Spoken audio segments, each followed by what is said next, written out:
Hello everyone and welcome back to another tutorial. And in this tutorial going to discuss about hierarchical or stepwise, right? So stepwise linear regression.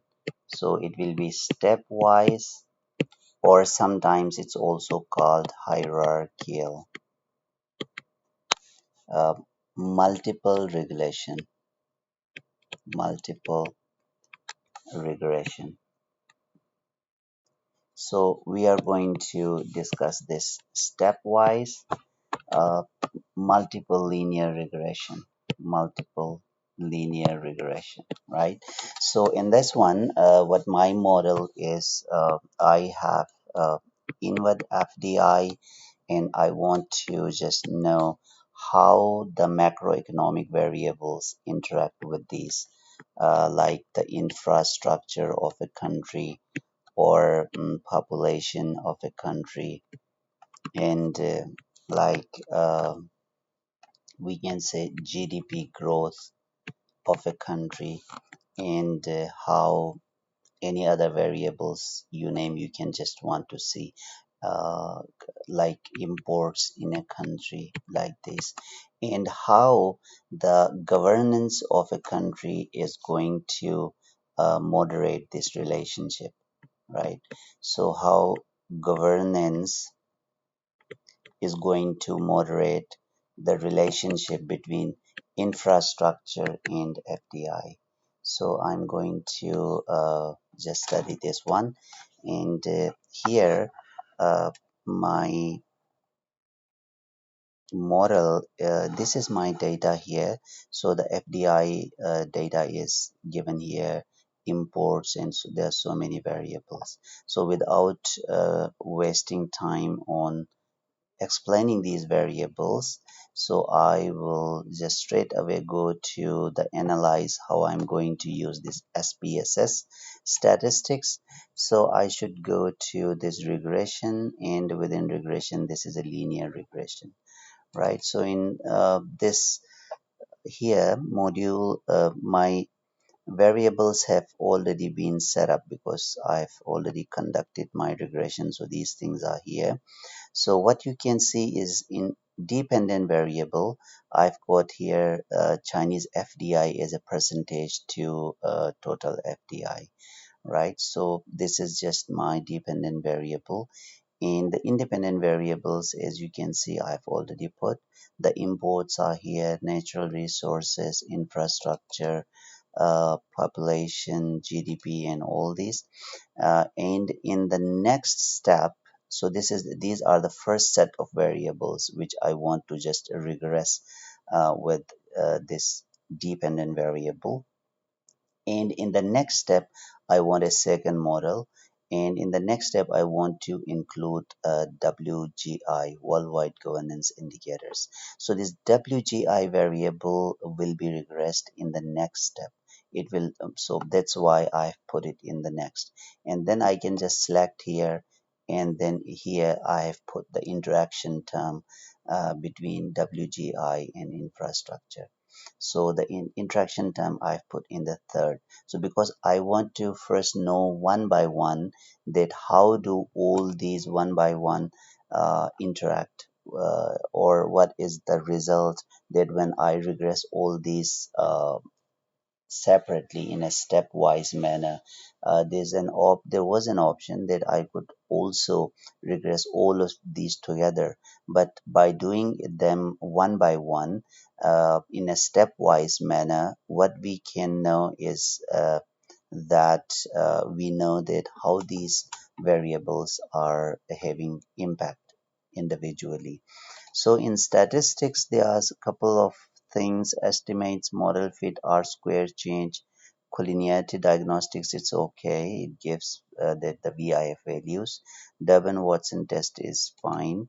And in the plots, normal probability, I don't know this one.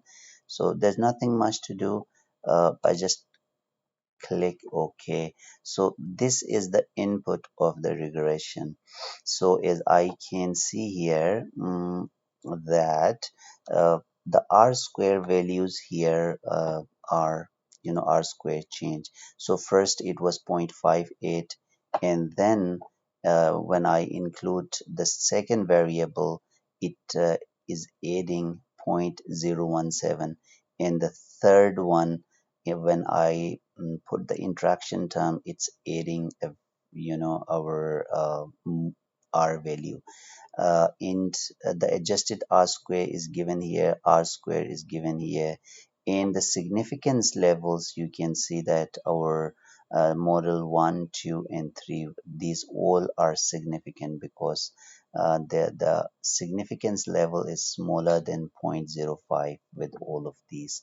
So sometimes if you include some variable in the third stage and the significance is not below 0.05, then you can just think that the third variable does not work. In the Durbin-Watson test, you can see the value is 2.08. It's also within acceptable range. 2 is the ideal, and from 1.5 to 2.5 is usually acceptable for the Durbin-Watson test. And now we go to ANOVA, and ANOVA also, you see my all three of the models are statistically significant here. So these are very important. You should look for the significance of the models. And in the coefficients, as you can see, first, yeah, if you want to have a look at the collinearity diagnostics, the VIF values, you can see all these 2.5 is the maximum VIF value. So 2.5 is the maximum. The values below 3 are usually acceptable. So my VI values are also fine. These are okay because I have already taken a logarithmic of the values and mean centering as well. I've done mean centering as well.